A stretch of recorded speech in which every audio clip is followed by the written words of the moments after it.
Good morning, and thank you all for showing up for our tag team presentation, and welcome to part 2. My name is Bruce Orr. I'm an ecologist at Stillwater Sciences, and I don't think we had much turnover here, so I'm going to try to quickly zip through these first few slides. You've already heard, Glenn's talk about the Virgin River Restoration Framework. We're now trying to quickly wrap up Phase 1 over the next month or two and move into a series of next steps, which I'll talk about at the end of my presentation. The key issue here is this juxtaposition of tamarisk leaf beetle moving through the system in the last few years, overlapping with critical nesting habitat for the southwestern willow flycatcher. How can we take advantage of this so that ultimately it's a win-win situation, that we can keep the flycatcher persisting and hopefully thriving in the system, let the tamarisk leaf beetle do its thing and reduce the amount of tamarisk in the system, which most landowners in the river really are in favor of. As Glenn pointed out, this is a highly dynamic river system, so we have to keep that dynamic nature of the system in context and in our minds when we're doing restoration planning. And Glenn's talk does a very nice job of setting up how the physical processes, the physical habitat conditions provide the template upon which the biological interactions that ultimately are often our primary goal in restoration planning take place. So we need to understand that physical template. And how do we use that to then identify the sites that are most suitable for active horticultural restoration and tamarisk removal versus areas where we're better off letting the river do the work and maybe doing some more modest efforts to promote passive restoration and natural revegetation processes. As Glenn mentioned, our river system is in the Virgin River, going from Zion National Park down to Lake Mead. And for my talk, I want to focus more on what are we doing to understand vegetation dynamics and just touch on how that then links to habitat conditions. And one of the primary goals for the project and for the Walton Family Foundation, which is providing funding for this initial phase, is to identify high priority sites for restoration of southwestern willow flycatcher habitat. So keep in mind that's an overarching goal for everything we're doing, but to the extent we can, we want to also be setting the stage for broader ecosystem restoration and address some of the issues that Tom Dudley and Heather Bateman talked about yesterday, and Heather's talk going beyond southwestern willow flycatcher, talking about reptiles and also small mammals, other wildlife benefits and ecosystem benefits. What are the tools we have for doing understanding riparian vegetation dynamics in this floodplain system? Well, as Glenn mentioned, we use remote sensing imagery that Utah State University provided. We can use that to develop a vegetation classification, as well as using the LIDAR data to get at canopy height of vegetation, which is a very useful supplemental data source we can use. We combine this use of remote sensing imagery with a fairly extensive amount of field effort. Throughout the river corridor, we wanted to make sure we had sites where we could validate the remote sensing data and make sure it's really representing what we're seeing on the ground. And then particularly up in Utah, in 3 focal reaches for restoration, we had supplemental funding from the Nature Conservancy that allowed us to focus and do more field-intensive mapping of vegetation and rapid assessment and surveys of plant composition and percent cover. And then ultimately, at the end of the talk, I'll talk about how we use this vegetation data combined with the physical process, physical condition information to really get at the physical drivers affecting vegetation dynamics on the river system, and how can we use that to inform restoration planning and implementation. Just briefly, so our river system covers the whole area, as we talked about. Shown in green here are the 3 Nature Conservancy focal reaches up just below Zion National Park, and then a middle reach here, and then the lower reach near the town of St. George in Utah. Here's just a quick overview of the remote sensing imagery we had to work with.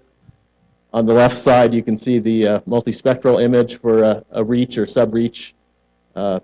Quail Creek, Washington Fields, the Washington Fields diversion, if you know, the Utah portion of the Virgin River is right there. There's the multispectral image. Here's a classified rendition of the vegetation for that same area. This next slide, we zero in on one particular area, And once again, on left is multispectral, and then here's the end product of Utah State's vegetation classification. The areas shown in lighter green are the cottonwood willow stands. The pink or magenta, I hope that shows up, is the active tamarisk in the area. Then the grays and blacks are defoliated tamarisk. So you can start to get a sense that this is a pretty effective tool for understanding what's on the ground. And when we combine that with field-based data on more detailed information on what plant species composition is, what the vegetation structure is like, we really start developing a powerful tool for guiding restoration planning. This is just a slide for the same area showing sort of how we did our field-based surveys and mapping. We start delineating polygons shown here. And these end up forming sort of logical management planning units. So understanding what's in each of these polygons then allows us to decide what's the most appropriate strategy. Is this a good, and especially when we combine it with the physical habitat layers that Glenn talked about. Is this a good site for active restoration, or is it better for passive restoration?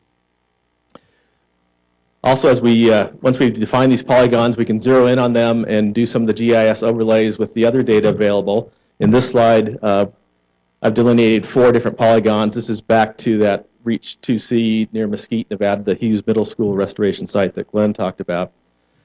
And you can, if you look closely, the color coding is showing that the lighter colors are bare earth or areas that are vegetation is only 1 or 2 meters above the bare surface. But then when we get to the darker greens, we're showing 5 to 10 meters canopy height, and then you can just barely see these red pixels that are in the 10 to 20 meter zone. And so this is doing a nice job of picking up the emergent cottonwoods that are scattered throughout, mainly polygons 1 and 2, and just 1 or 2 up here in 3 and none in 4. And if we move to the next slide, we can then show how overlaying these polygons on the classified imagery, we can look at the canopy height. And this chart is really just showing the same area. We're looking at the area in different canopy height categories. And if you look at the axis, you'll see that all these polygons are dominated. Vast majority of the area is in the less than, say, 2 meter category. But in polygons 1 and 3 in particular, we start seeing a bit better development of the shrub canopy, and then a modest component of the tree canopy in the 5 to 10 meter category and the 10 to 20 meter height category. And similarly, we can overlay it with the vegetation classification and look at the different vegetation types.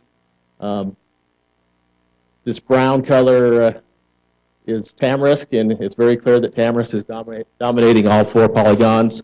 If you look at the green, you can see cottonwood and willow is a small component, better represented in polygon 1 and to some extent polygon 2. And in the interest of time, I'll just leave it at that. But we can then combine that with our field-based information and move on to really doing the synthesis step that Glenn talked about earlier. How do we combine the vegetation information, our understanding of vegetation dynamics, with physical processes and physical site conditions to really guide restoration planning? So the next step, we want to start looking at the flood scour zone that Glenn talked about. We want to look at relative elevation, which in the absence of good site data on groundwater can serve as a proxy for depth to groundwater. Ideally in restoration planning, that's coupled with site-specific data from monitoring wells, so we really have a good understanding of what's going on site. We also have GIS-based soils mapping that allows us to start getting at key soil characteristics such as texture and salinity that affect restoration success and should guide the selection of appropriate plant mixes for active restoration. And also of key importance, especially when we're focusing on southwestern willow flycatcher habitat, is proximity to surface water during the breeding season, either in the wetted channel or other backwater areas. How reliable is that surface water? So once again, we'll focus on this Hughes Middle School subreach. Here's the 2011 natural color imagery. That red box, once again, outlines the restoration site parcel. So I want to focus on the subreach scale. but also start giving you hints at how under the next phase we want to move into the site-specific scale. So just keep in mind we're working at 3 different scales, basically the full river corridor, and then the reach and sub-reach scale, and then ultimately the site scale. Here's the multispectral imagery, and here's the classified vegetation imagery for the site. This is that polygon 1 area, so you can see these emergent cottonwoods sort of popping up there, a mix of coyote willow and Gooding's willow in some of the other green areas. And then a lot of that pink showing tamarisk and a modest amount of defoliated tamarisk at the time this slide was taken, this imagery was taken. As Glenn mentioned, this is a very dynamic system. Here's a shot from the ground showing what he showed with an aerial view. This was taken a few months after the December 2010 flood, looking from the middle school out across the river. You can see in the foreground area. So here's a rock revetment near the middle school. The former restoration site with all the plantings. There were a few plantings that survived, but generally the whole area was reset during the flood. But about a year later, we can see that natural revegetation processes have been occurring, and we're getting pretty good recruitment of native species plus tamarisk coming in. And the partners in conservation and local volunteers have been doing tamarisk removal in this area here to basically reduce the adverse impacts of tamarisk, but promote that natural revegetation process and increase the habitat benefits. What do we do next? Well, we start overlaying the different layers. The end of our phase 1 effort is really an preliminary identification of likely high priority restoration areas to focus on. We look at the flood reset zone map that Glenn talked about. We overlay that with our vegetation types. In particular, in looking at the vegetation map, we're trying to use the presence of native species as an indicator of appropriate site conditions for restoring a greater component of native vegetation. So initially we started out looking at areas that were close to the river channel or other sources of water that had greater than 20% native component in the vegetation. As we moved down the river corridor, we realized that's going to underrepresent the areas that actually have good restoration potential. So we used more of a sliding scale as you get down towards Lake Mead. In the Mormon Mason area, often you're only seeing 5 or 10% or less of natural vegetation, but that's still a good indication of high restoration potential in the area.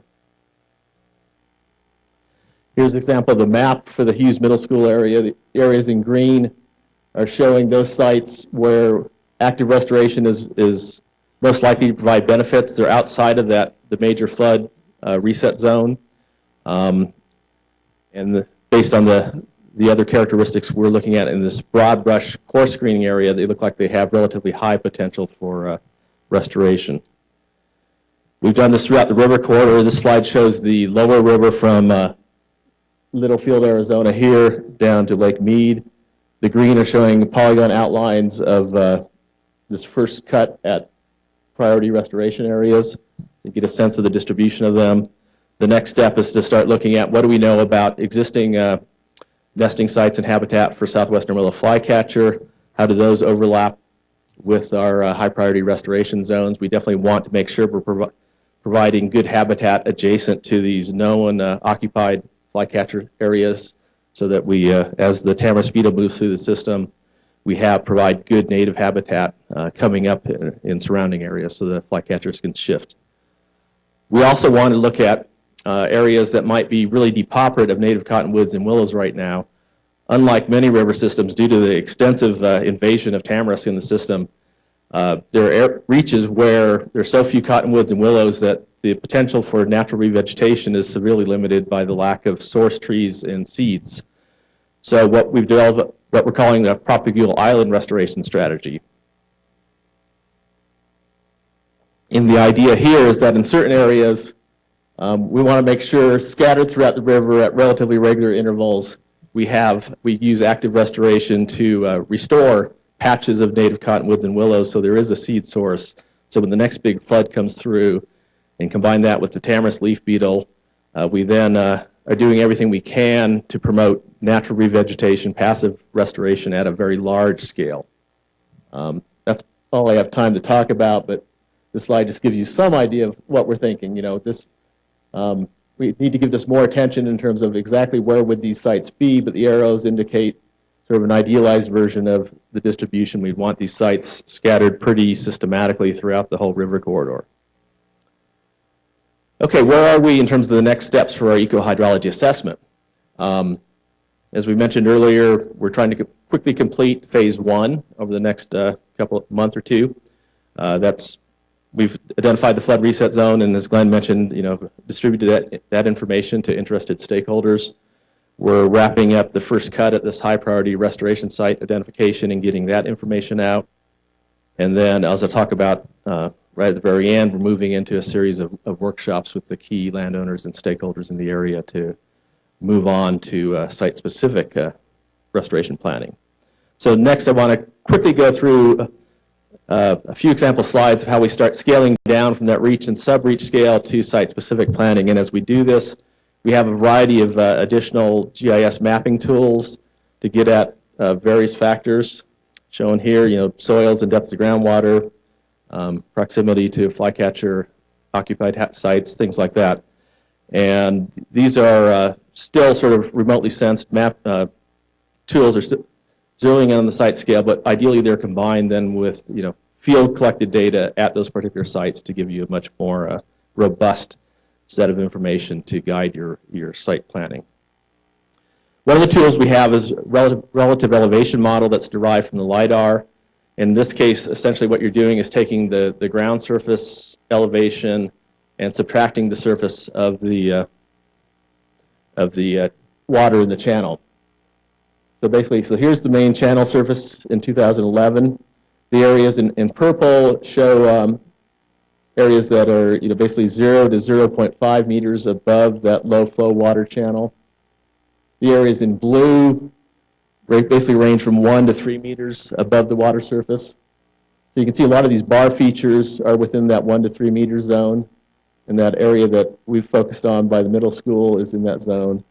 And then you have some higher areas that are 3 to 4 or greater meters above. Like that site here within our Hughes Middle School site parcel and up here. So this is really important information for deciding, where are you most likely to succeed in planting cottonwoods and willows. The areas that are, say, 1 to 2 meters up to 3 meters above the channel surface are the areas where you're most likely to have high success. And as you move up into the 4 and 5 meter category, you might want to start thinking about different methods and changing your plant species mix to mesquite, saltbush species such as that.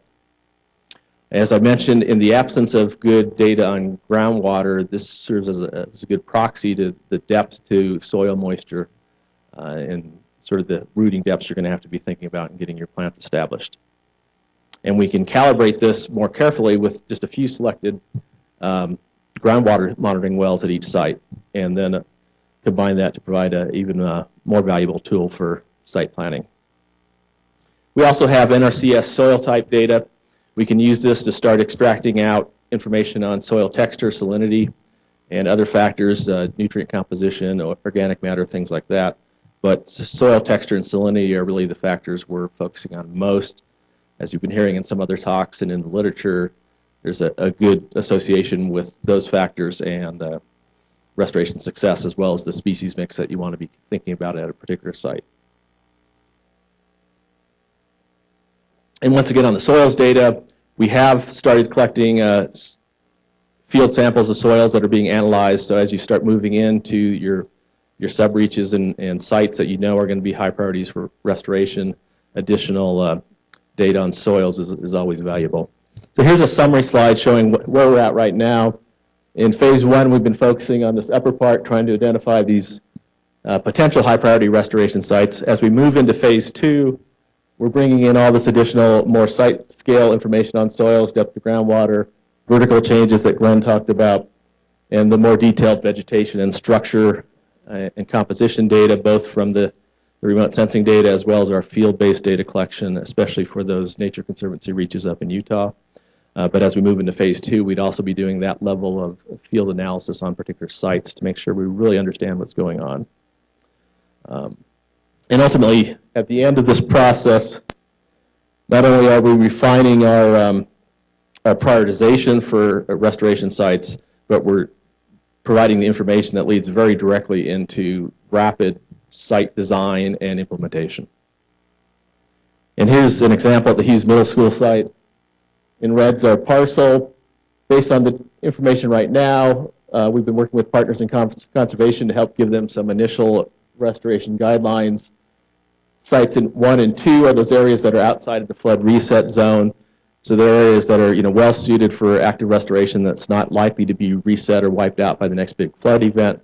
But they're also at relatively high relative elevation, 3 to 4 meters above. So the species mix there, without a lot of effort for deep pole plantings or irrigation, you're not likely to get good success with cottonwoods and willows in there. So you're thinking more, mesquite and saltbush, with maybe some pole plantings right as you start moving down into zones 3 and 4 that are within that flood reset zone.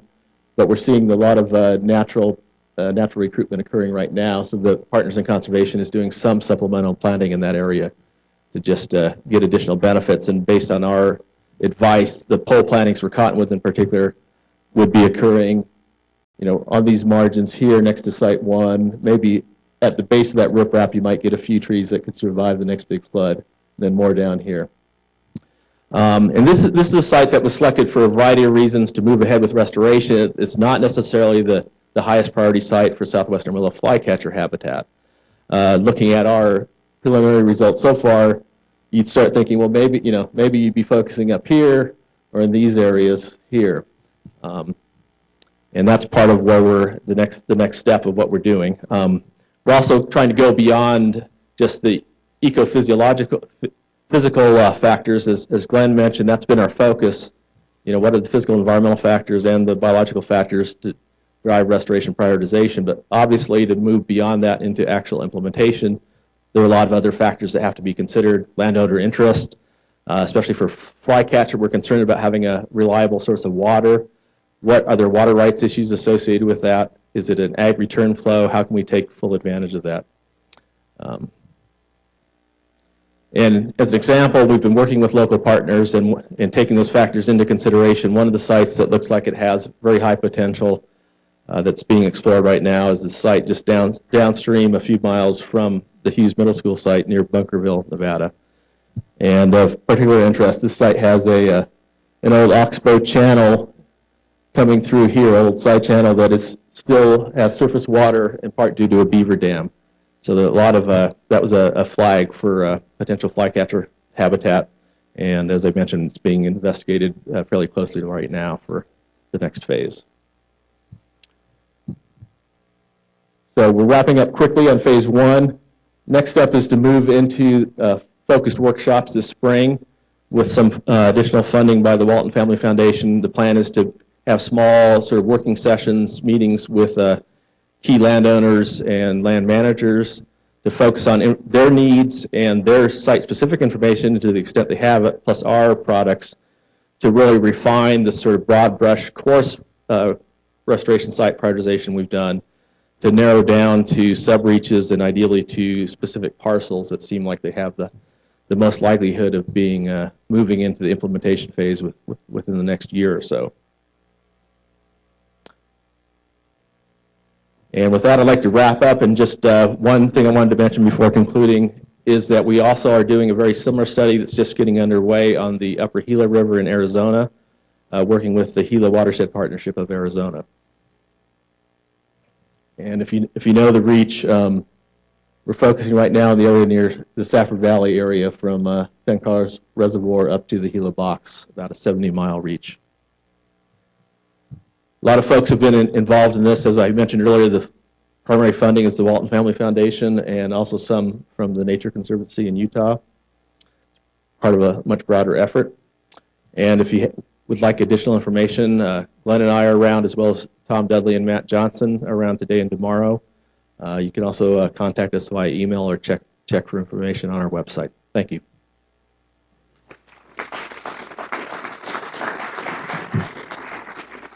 We got time for one question. In the back.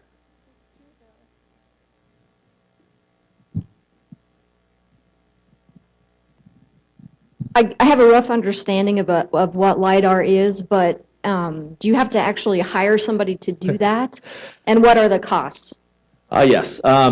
Yeah, unfortunately, so we're using airborne laser mapping. So it's laser light detection and ranging system.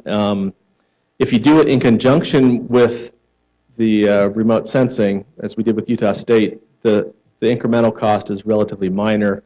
If you're doing it on its own, you're talking, well,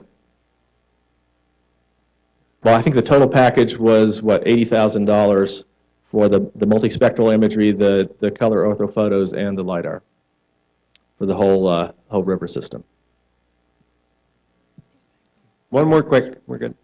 I just had a question about, do you have any suggestions for prioritizing restoration sites where the land use changes are happening, where it's changing from agricultural to residential, soil surface hardening, and changing hydrology? I kind of noticed that in your historical photos. Yeah, well, context matters there. So part of what we're doing, and I think it's a good point, is that we're using existing conditions and historical conditions to help understand how the river operates, but that doesn't necessarily mean we can assume future conditions are going to stay the same, either due to human land use changes or climate change, for example. So our goal here is to really use this information to understand the linkages between physical conditions, creating habitat, and then the biological responses of the focal species of concern. And then using that sort of understanding to take into account, well, what does it mean if land use is changing from adjacent agriculture to human development, urban development. So I think without having a specific case in mind, I can't give you much more detail on that, but that is part of what needs to be covered in this workshop setting. So what are the land use factors that come into play in a given area? Are there feral cattle that are going to get in there and chow down on your nicely planted seedlings and basically change your success rate from, say, 80% to 0, things like that. So that all has to really happen as you start zeroing in down to the particular sub-reach and site scale. Thank you.